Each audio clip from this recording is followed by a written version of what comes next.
오늘 하나님께서 우리에게 주시는 말씀은 고린도전서 1장 3절 말씀입니다.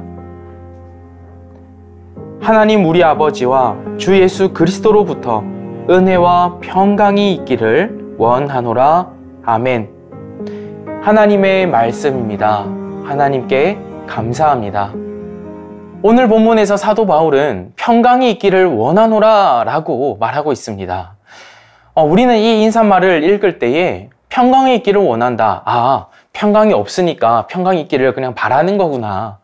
평강이 있게 좀 살았으면 좋겠다 싶어서 그냥 그렇게 원하는 거구나. 그렇게 위해 주는 거구나. 라고 생각하고 넘어가고는 합니다. 그런데 사실은 이 평강이 있기를 원하노라 라고 할 때에 그 사도 바울의 마음은 그들에게 평강이 없음에도 그들에게 평강이 없는 그 온갖 이상한 상황들 속에서 하나님의 평강이 이미 임해 있다라는 강력한 확신을 가지고 이 말을 던진다라는 것을 먼저 말씀드리고 싶습니다. 사도 바울이 말하는 이 평강이라는 것은 사실은 고린도 교회 성도들에게 이미 임하여 있는 평강입니다. 그들의 마음이 평강이 일어나서 임하여 있다는 것이 아니라 그들의 삶이 갑자기 평강한 삶으로 바뀌어서 평강하다라는 것이 결코 아니라 주님께서 권해주실 수 있는 평강이 따로 있기 때문에 그렇습니다. 결국 우리 빈님들이 살아가고 있는 이 온갖 혼란스러운 상황 속에서 더욱더 무언가 위로가 필요하고 용기가 필요한 이 삶 속에서 주님께서는 과연 어떤 평강을 말씀하고 계시는지 우리가 거기에 우리의 시선을 집중해 나가는 그 시간이 되기를 원합니다. 고린도전서에 보면 세 가지 상황이 있고 그 세 가지 상황 속에서 평강이라는 그 동의어를 세 가지 다른 단어로 말하고 있습니다. 평강, 화평, 그리고 평안이 그것인데요. 차례차례 한번 살펴보면서 이 고린도에 어떠한 평강이 전해지고 있는지, 어떻게 이 평강이 말해지고 있는지, 쓰여지고 있는지를 살펴보겠습니다. 우리 빈님들은 평강이라고 하면 무엇이 평강이다 라고 생각을 하게 되십니까? 아무래도 평강하다, 평안하다, 화평하다 이러면 저는 가장 먼저 나쁜 일이 생기지 않는 것, 나에게 불행한 일이 닥치지 않는 것, 그저 그냥 아무 일 없이 그냥 그저 그렇게 조용하게 그냥 가족과 단란하게 그냥 내가 평소에 하던 것 열심히 해 나가면서 어떻게 조금 성과도 있고 기쁨도 누릴 수 있는 그냥 그저 그런 소소한 삶, 그런 것들을 저는 떠올리게 되는 것 같습니다. 어떻게 큰 대단한 욕심을 부리지 않아서 뭐 큰 성공을 한다든지 뭐 대박 뭐 그런 엄청난 돈이 들어온다든지 그런 것이 아니라 그냥 그렇게 소소한 삶, 내가 그냥 그렇게 느끼고 만족할 수 있는 그런 삶이 평강한 삶이 아닐까. 나에게 어떤 불행한 일도 조금도 없는 그냥 안정적인 삶이 평강하고 화평하고 평안한 삶이 아닐까. 저는 그렇게 먼저 생각을 해보게 됩니다. 우리 빈님들은 어떠십니까? 무엇이 평안하고 화평한 삶이라고 생각하십니까? 아마 저와 크게 다르지 않은 상상을 하시고 또 바라신 적이 있으실 겁니다. 그런데 오늘 말씀에서 말하는 이 평강이라는 이 말은 우리가 상상하고 또 바래왔던 것과는 조금 다른 상황에서 전해지는 말이라는 것을 우리가 이 말씀을 좀 더 살펴보면 알 수 있게 됩니다. 고린도 교회의 상황들이 있고 또 그 가운데 이 평강이라는 말이 전해지고 있습니다. 고린도전서 7장에서 고린도 교인들이 그 이혼 문제를 가지고 이 이혼을 어떻게 하면 이혼을 할 것인가 말 것인가 이런 고민을 하고 있는데요. 그들에게 바울이 하는 이 말이 있습니다. 화평 중에 부르셨다라는 말을 합니다. 너희를 화평 중에 부르셨다. 가능한 한 할 수 있다면 이혼을 하지 않기를 사도 바울이 권면하고 있는 것이죠. 왜냐하면 하나님께서 우리 모두를 또 그 특히 부부의 결합을 화평 중에 부르셨기 때문입니다. 부부라는 것은 화평의 상태이기 때문입니다. 조화로운 상태인 거죠. 관계의 균열이 아닌 하나님께서 처음 우리를 부르시고 부부로서 가족으로서 계획하신 그 가정이라는 그 그림은 화평이며 조화이며 또 평강이기 때문입니다. 그래서 그 하나님께서 우리를 부르신 그때를 생각해 보자. 하나님의 의도는 그게 아니었다. 하나님이 너희를 가정이라는 한 그림으로 그려나가실 앞으로의 그 아름다운 그림은 화평이라는 그림이지 분열과 이혼과 갈등 그 그림이 아니야. 그러니 그 하나님의 원래 그리신 그림대로 우리가 다시 한 번 더 되돌아가 보지 않을래? 라는 말을 하는 겁니다. 그것이 바로 화평 중에 너희를 불렀다. 이 같은 말씀이죠. 바울이 이때 화평이라는 말을 씁니다. 평강이라는 말과 같은 말인데요. 이때 평강이라는 말, 화평이라는 말은 어떤 그 이혼이라는 상황이 극복되지 않은 상황 속에서 말하고 있다는 것을 기억해야 합니다. 이 화평, 이혼하지 않아도 되는, 결혼하지 않은 상태, 이미 갈라선 상태로 이루어지는 그 화평이 아니라 그 화평, 결혼이라는 상태가 더욱더 유지되면서 하나님께서 처음 계획하신 그때의 모습이 회복되기를 바라면서 화평을 말하고 있는 것입니다. 여전히 이 갈등이 있지만, 여전히 우리에게 어떤 그 균열이 있지만 하나님께서 말씀하신, 그리신 그 첫 그림, 그 화평이라는 그림을 다시 한 번 더 생각해 보면서 다시 그 그림으로 되돌아가 보자 라고 바울이 권면하고 있는 것입니다. 이미 균열이 가 있는 이 부부의 관계 속에서 바울은 화평이라는 아버지 하나님의 그 첫 부르심을 기억하게 함으로써 그들의 관계를 다시금 회복시키기를 원하고 있는 겁니다. 우리의 상황은 여전히 나쁘지만 그 나쁜 상황 속에 이 화평이라는 그 바울의 권함이 우리를 새롭게 그 균열을 메우려고 하고 있고 우리에게 들어오고 있는 것이죠.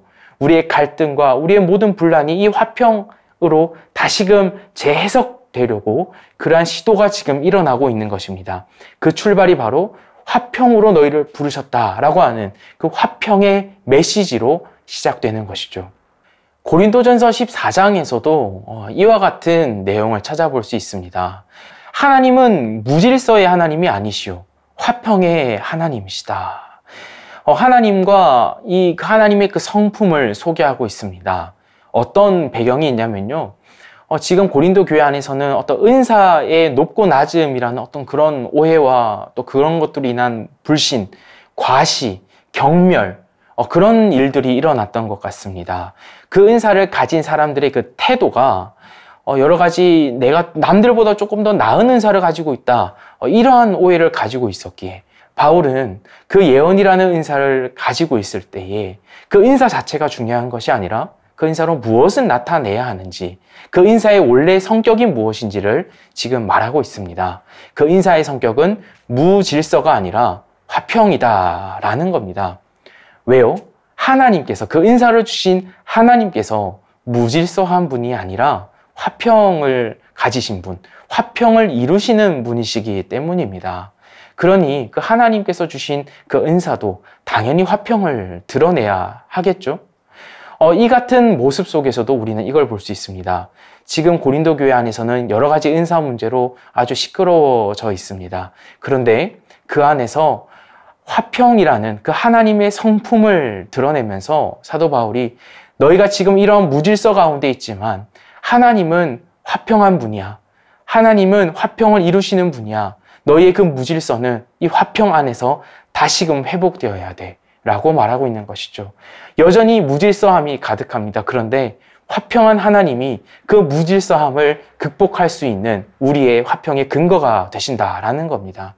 아버지 하나님께서 우리에게 평강을 주실 수 있다라는 겁니다. 우리의 이 무질서함이 아버지 하나님의 그 화평하심 때문에 극복될 수 있다라는 겁니다.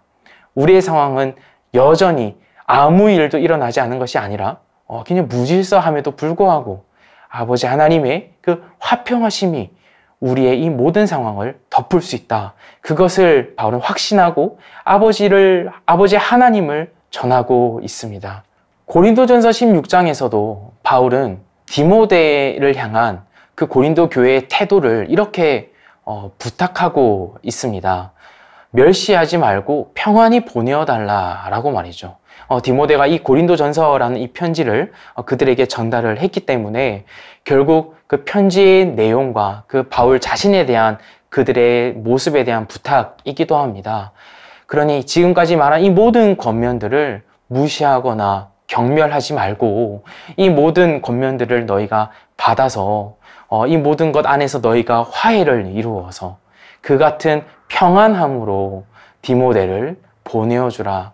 디모데를 보낼 때 디모데가 너희의 마지막 모습이 평안함으로 가득했다라는 것을 내가 듣게 했으면 좋겠다. 이 같은 바람이 담겨 있는 것이죠. 이 같은 모습 속에서도 어떤 사람을 대할 때 누군가를 내가 대하는 모든 말과 표정과 모습, 그 모든 것들이 이 분란과 갈등 속에서 멸시로 나타날 수도 있지만 그 멸시보다 더 큰 것이 바로 평안함일 수 있다라는 겁니다. 평안함이 그 멸시를 이겨낼 수 있다. 그 멸시를 덮고 너희의 모습이 평안으로 바뀌어갈 수 있다. 그 같은 가능성을 지금 바울은 보여주고 있는 것입니다. 사도 바울은 너희가 그런 척해라. 너희가 평안한 척, 화평한 척, 평강한 척 해서 너희가 평강한 사람이 될 수 있다 라고 말하지 않습니다. 바울의 이 전제는요, 이미 고린도 교인 너희들이 이미 너희는 화평함 가운데 있다. 화평함을 이미 너희는 맞닥뜨리고 있다라는 그 전제 안에서 너희에게 평강이 있을지어다 라고 말하고 있다라는 것입니다. 왜냐하면 예수님이 그렇게 우리에게 평강을 전해 주셨기 때문입니다.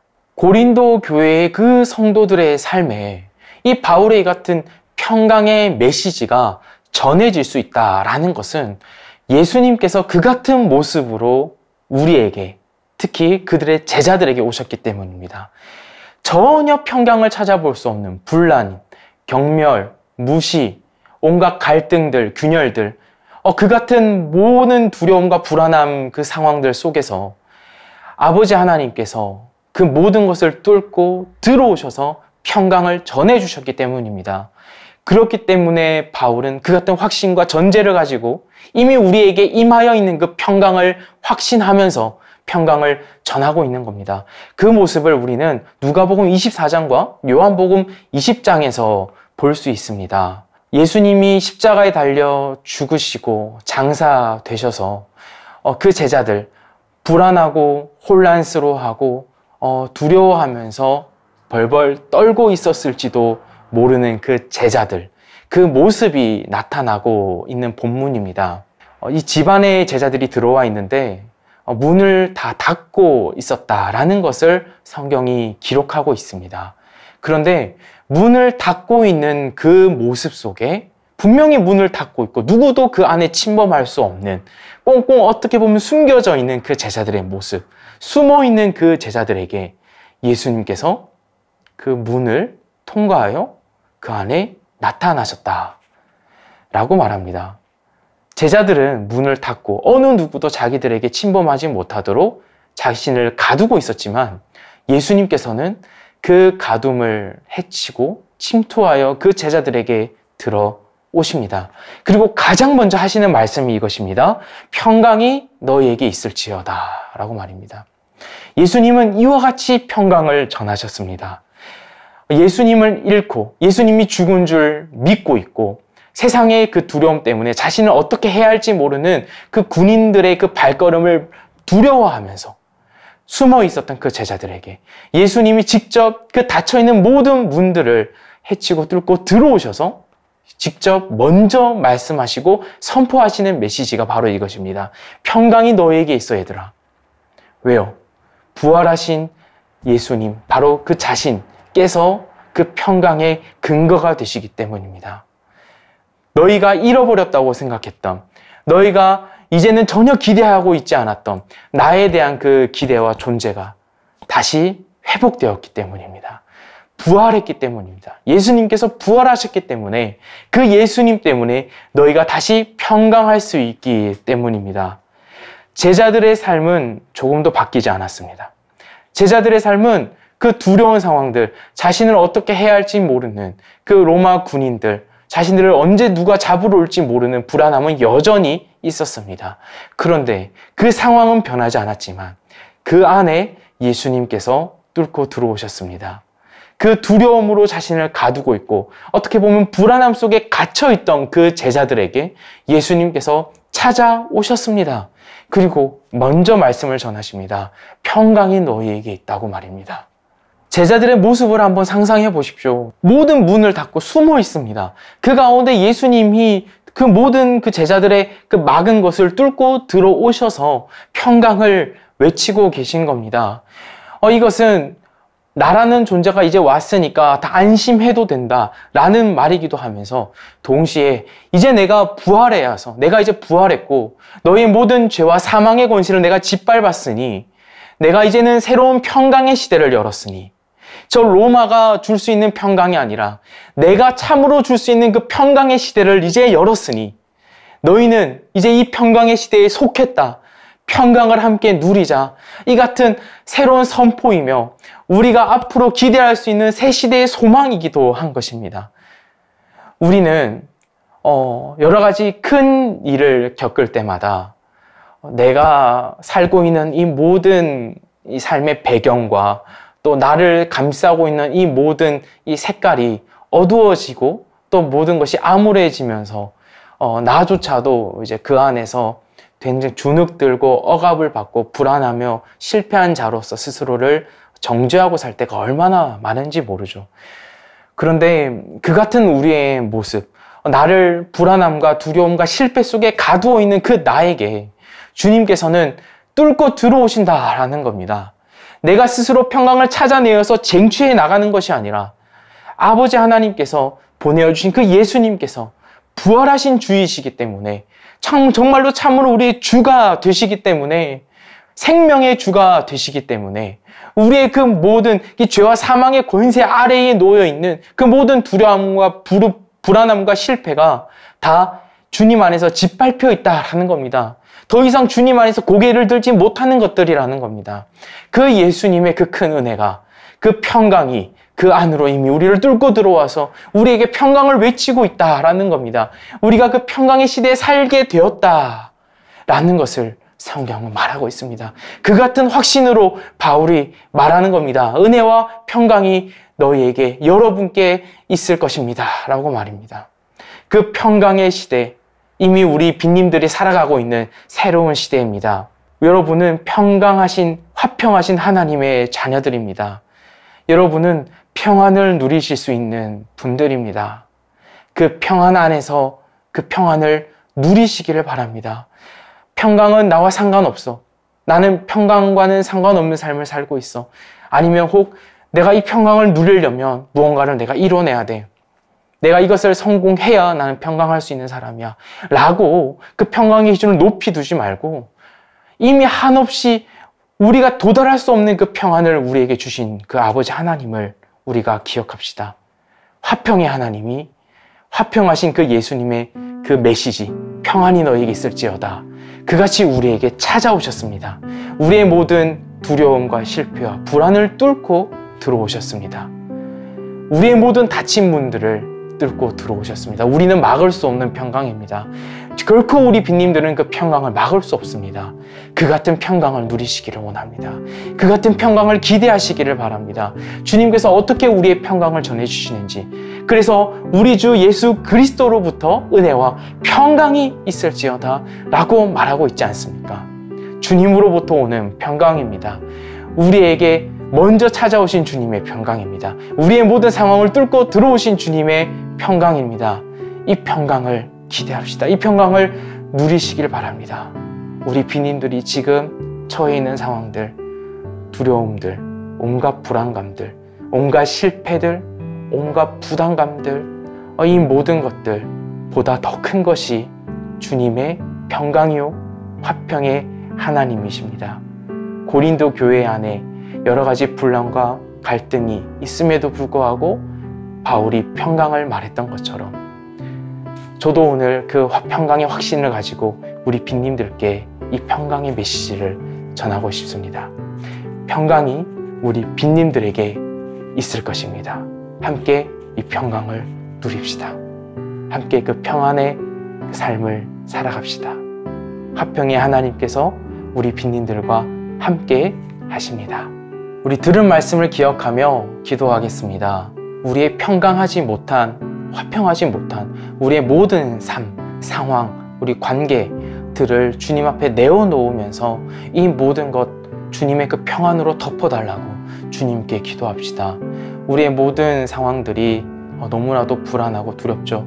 그 같은 화평하지 못한, 또 성경의 표현으로 무질서한 그런 우리의 상황들 주님의 화평으로 덮어주시기를 간절히 기도합시다. 기도하실 때에 주님만이 우리에게 화평을 주실 수 있는 분이라는 사실을 꼭 기억하면서, 그리고 주님께서 그 같은 우리의 삶에 평강을 이미 이루어 내셨고 그 평강을 가지고 우리에게 임하셨다라는 사실을 기억하면서 이미 우리가 평강의 시대에 살고 있다는 것을, 화평의 하나님의 자녀 되었다라는 것을 기억하면서 확신을 갖고 그 평강을 달라고 우리의 삶을 내어놓으면서 기도하겠습니다. 화평의 하나님, 우리에게 그 평강을 주시는 하나님, 이미 예수님으로 인하여서 그 평강의 시대에 살게 하신 신실하신 하나님 아버지, 우리가 그 주님의 평강의 메시지를 우리가 받았습니다. 우리가 이 평강의 말을 우리의 삶에 이미 이루어진, 우리의 모든 상황 속에 평강을 이루신 그 주님을 기억하며 확신하는 마음으로, 그 믿음으로 이 평안을 간절히 원하고 기도했습니다.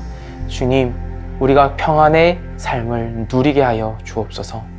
우리 빈님들의 모든 상황과 또 아픔과 또 눈물과 또 그 고단함과 그 갈등과 또 그 균열과 또 그 답답함과 또 모든 실패들을 주님께서 다 아시고 또 우리를 선한 길로 이끌어 주시고자 하시는 것을 우리가 다시금 기억하고 또 믿고자 합니다. 우리가 아버지께 그 화평의 모든 증거와 또 감사를 이 물질로서 드립니다. 주님께서 우리에게 찾아오신 것처럼 모든 것을 내어주셨기에 우리가 그 은혜에 힘입어 이 일부분으로 우리의 모든 것을 대표하여 감사를 올려드립니다. 또한 우리의 삶을 주님께 이와 같이 드리기를 원합니다. 주님께 우리의 모든 것을 드립니다. 예수님의 이름으로 기도합니다. 아멘. 하나님의 복을 받습니다. 주 예수 그리스도의 은혜와 하나님의 사랑과 성령의 교통하심이 우리 빈님들과 함께 있을 것입니다. 아멘.